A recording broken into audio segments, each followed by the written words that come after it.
Okay. I just came back from watching Deadpool and Wolverine. Deadpool and Wolverine were fantastic. The jokes, the fights, the story, everything was perfect. But then something incredible happened. Robert, the Legend Downey Jr. is back in the MCU. But this time, he isn't Iron Man? RDJ will play Doctor Doom in Avengers Doomsday and Avengers Secret Wars. Seeing RDJ on the screen and in such an unexpected role is like a dream come true. Marvel fans, they're eating well right now. This big reveal opens up so many new possibilities for the Marvel movies. Doctor Doom is a huge villain in Marvel history, and having RDJ play him is amazing. It will be really interesting to see how this changes for the other characters.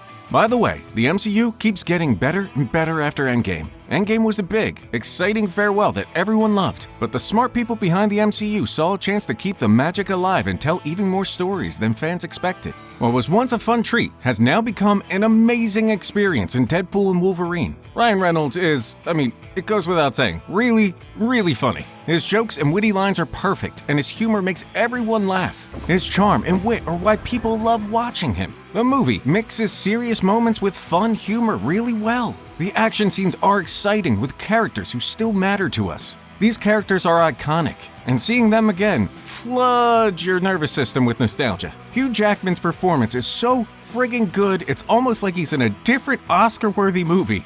The idea of the multiverse has opened up so many new stories and adventures, but this new approach brings fresh excitement with each film offering something unique. The MCU isn't afraid to try new things. It's not just about making an impact, it's about telling stories that people love. The MCU proved that it's still a source of joy and excitement. Deadpool and Wolverine grabs your attention right from the start and keeps you entertained throughout. The first hour is full of quick jokes and sharp insults that set a fun, exciting tone. Just when you think it can't get any better, the second half of the movie brings back some old Marvel characters like Blade. This adds more energy to the film. The action scenes get even better and the characters feel more real and engaging. Deadpool movies are known for their constant jokes and Ryan Reynolds' fourth wall breaks talking to the audience. But they also have heartfelt moments. One minute Deadpool is fighting bad guys and making jokes, and the next he's saying deep, emotional things about family and cancer. Wade Wilson, the merc with a mouth, has a soft side that makes him more relatable. The film fits Deadpool into the Marvel Cinematic Universe and deals with the changes from Disney buying Fox. The first two Deadpool movies made fun of his status as a misfit among the X-Men, like in Deadpool 2 when the main X-Men team shut the door on him. The movie builds on those moments and creates a richer story. Logan seemed like Wolverine's final goodbye, but in the multiverse, nothing is final. Hugh Jackman is back, baby, giving a strong, amazing performance. Deadpool even jokes about Jackman's recent divorce, which is just, that's dirty.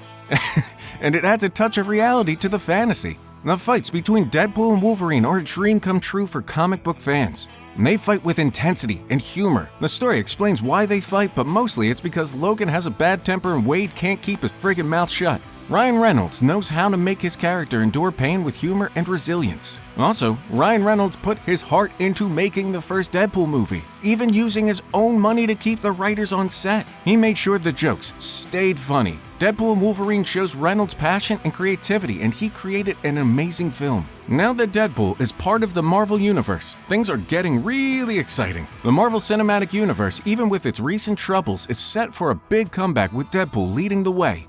Deadpool, in his funny style, tells Logan, "You're joining at a bit of a low point." But this is where things get really interesting. At the Time Variance Authority, Deadpool learns that his world is unstable because its anchor entity is missing. This missing person is Logan. Without Wolverine, the X-Men don't matter, which is some meta-commentary bullshit that I love. Wade's mission to save his timeline becomes an amazing adventure, featuring characters who didn't make it big before. In the Void, where the Time Variance Authority sends things that don't have a purpose anymore, Wade and Logan meet Marvel's forgotten heroes. These are characters that have faded away because of poor box office results or changes in leadership. Seeing Wesley Snipes as Blade and Channing Tatum as Gambit is thrilling. It's a fun trip through Marvel's past, filled with surprises. This movie balances humor and emotion perfectly. When Logan gives his condolences to Elektra for Daredevil's death, she just coldly says, "It's fine." Chef's kiss. These characters are happy to be back, but also hurt by past failures. It adds depth to the film. These characters are happy to be back, but also hurt by past failures. It adds depth to the film. This movie is getting a lot of love. People are thrilled by the fresh take and nostalgic callbacks. I was excited from the start, especially with Ryan Reynolds leading.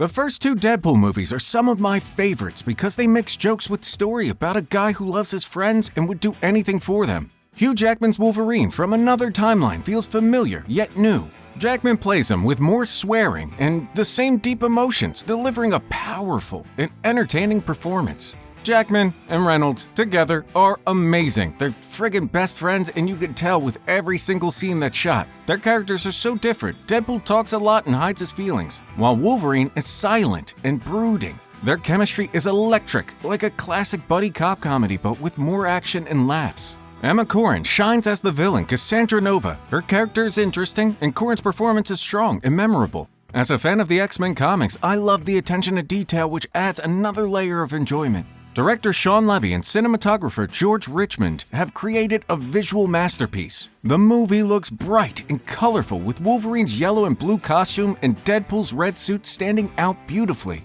The film is visually stunning, even with a lot of CGI. The action scenes are fantastic, like a comic book come to life. The fights are some of the best in the MCU, especially the funny and brutal battles between Deadpool and Wolverine. Each action scene is planned carefully, keeping you excited. The movie soundtrack, filled with popular songs, fits perfectly with each scene. There's one big scene with a pop song that fans will love, adding to the fun and excitement. Deadpool and Wolverine is basically Easter eggs the movie, cameos, and nostalgia and jokes. This might be too much for some, but for many, it adds to the joy and the celebration of Marvel's history. It's a movie that celebrates Marvel and breathes new life into the MCU. For me, it was an entertaining ride from start to finish, a film that truly captures the spirit of Marvel and sets a new standard for superhero movies. Bryan Singer once said he didn't want to make a comic book movie. He wanted to make a real movie with comic book characters in it, and you could see that in the early X-Men films. When X-Men first came out in 2000, the passage of time, Hollywood wasn't sure if people would want to see superheroes in their colorful costumes. So they played it safe. They dressed their heroes in dark, leather outfits, hoping that they would look more realistic, or maybe trying to copy the Matrix and make a little extra money. It was like they were afraid to fully embrace the comic book style. But things have changed a lot since then. Nerd culture is a big part of mainstream culture. People want movies that capture the true essence of comic books. They want to see superheroes in all their colorful, over-the-top glory. That's where Deadpool and Wolverine comes in. This film is like an anti-X-Men movie. It dives into the comic book world with all the weird settings and dramatic plots that the Fox films avoided. And it does it with style and feels like a comic book come to life. If you look closer, you see that Reynolds' Deadpool is talking directly to us, pointing out how this film is about money and nostalgia. From the beginning, Deadpool tells us how little this all matters and how excited he is to be here. This honesty is part of the act. Deadpool's charm comes from his ability to break the fourth wall and point out flaws before we even notice them. Jackman wanted the film to feel like a 1980s buddy cop movie like 48 Hours or Planes, Trains, and Automobiles. This was a great idea, and their chemistry is strong, but you might wish for a simpler, more straightforward story that could have a bigger emotional impact. For the first time, the film makes us nostalgic, not just for its characters, but for the superhero movies before Marvel took over. There's a longing for a time when superhero films were flawed but lovable. The film pays tribute to that era. This movie connects to the larger Marvel universe, especially through the Loki series. Deadpool and Wolverine face trouble with the Time Variance Authority, just like Loki does. For casual fans, this might not be a big deal. What you need to know is pretty simple. Deadpool has his own story, the TVA controls time, and there are many Marvel characters with separate stories. For example, Channing Tatum's Gambit, my favorite part of the damn movie, makes a joke appearance, which only makes sense to hardcore Marvel nerds, like myself. Still, Deadpool and Wolverine ties into Loki in clever ways, but there are many unanswered questions about its place in the MCU. Watching Loki's 2 seasons isn't necessary, but it does add depth to Deadpool's story and the motives of Mr. Paradox. Figuring out where Deadpool and Wolverine fits into the MCU timeline is a little tricky. The Loki series happens both in 2012, right after the first Avengers movie, and in 2023 when the Avengers time traveled. The TVA follows a different timeline than the sacred timeline. So when Loki arrives at the TVA, the Marvel multiverse didn't exist, just the sacred timeline. But after Loki took over, the multiverse always existed. I know, and it's a lot. It hurts my head. This means that all the pre-MCU movies like X-Men and Blade technically happened after Loki rebooted the multiverse. Like I said, it's confusing.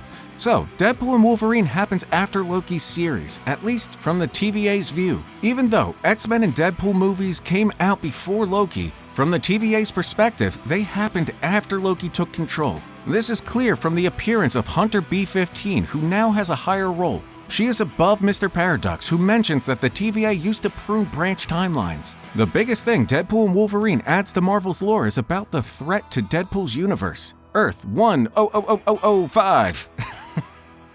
That's how I'm pronouncing it. Just had to count the O's. Deadpool is taken from his reality for unknown reasons, but Paradox tells him he's worth saving. The film later reveals Paradox's operation isn't approved by the TVA's leadership. Paradox explains that each universe has an anchor being that stabilizes it. In Earth 100005, that was Logan. Logan's death meant this universe would fade away, and Paradox wants to speed things up with his Time Ripper device. This ties to Loki visually, with a similar effect to the collapsing reality in Loki. Paradox's plan is partly due to boredom and a preference for how He Who Remains ran things. He still talks about the sacred timeline, while Loki Season 2 suggests all timelines are sacred. Paradox's job was to observe, not save, Earth 100005. This shows the TVA lets timelines die naturally once their anchor being dies, stepping in only if the outside force threatens a branch reality. The death of Earth 105. Want a bunch of O's 5. Reality begins when Wolverine dies saving X-23 and other mutant kids, suggesting Deadpool and Wolverine starts after Logan. But Wade's breakup with Vanessa, shown in the flashback, is from 2018. His meeting with Happy Hogan to join the Avengers happens before this breakup. The TVA captures Wade at his birthday party 6 years after this meeting, so the film is set in 2024. Paradox's plan to use the Time Ripper in 2024 to erase the Earth in this movie goes against TVA's rules, as it would erase the entire reality prematurely. This reinforces the TVA's passive role in policing the multiverse. Another link to Loki is the presence of Alioth, the creature that consumes pruned timelines. In Deadpool and Wolverine, Alioth seems to have different rules, sparing Cassandra Nova, who survived to adulthood and made a deal with Paradox and possibly Alioth. Logan's death occurred 5 years after the events in Deadpool and Wolverine, so Wade could have saved his universe by going back to when he was taken by the TVA. It's 4 years before Logan's incident that killed the X-Men. Deadpool could have tried to change history to prevent his universe from ending, but it'd probably be boring. We're definitely naming our kids Cher! If Wade did this, Deadpool and Wolverine would have been a very quick and very boring movie. Loki doesn't have Deadpool's meta-references, but Wade's adventures with Wolverine connect thematically to Loki. In the Loki series finale, Loki travels through his timeline, trying and failing to undo the multiverse's unraveling. Despite his timey-wimey time travel bullshit, both Deadpool and Wolverine and Loki showed there's no going back. I know many of us have high hopes for the new movie. We were all looking forward to seeing Loki make an appearance. It's really tough when our expectations aren't met, and I feel the disappointment just as much as you do. It's hard when a favorite character doesn't show up, especially when we've eagerly been waiting for it. But there's something important that we all need to keep in mind. Loki not appearing in this movie is not just a random decision. There's a much bigger reason behind it, and it has to do with the fate of the entire multiverse. Imagine the chaos if the multiverse falls apart. It's a scary thought, right? Loki has a crucial role to play with the temporal loom. If he leaves it, the consequences could be catastrophic. The multiverse could unravel, leading to unimaginable chaos and destruction. It's a heavy burden for him to bear, and that's why his presence in the movie was sacrificed. I know it's hard to accept this. We all wanted to see Loki, his charm and his mischief, and Tom Hiddleston's just adorable.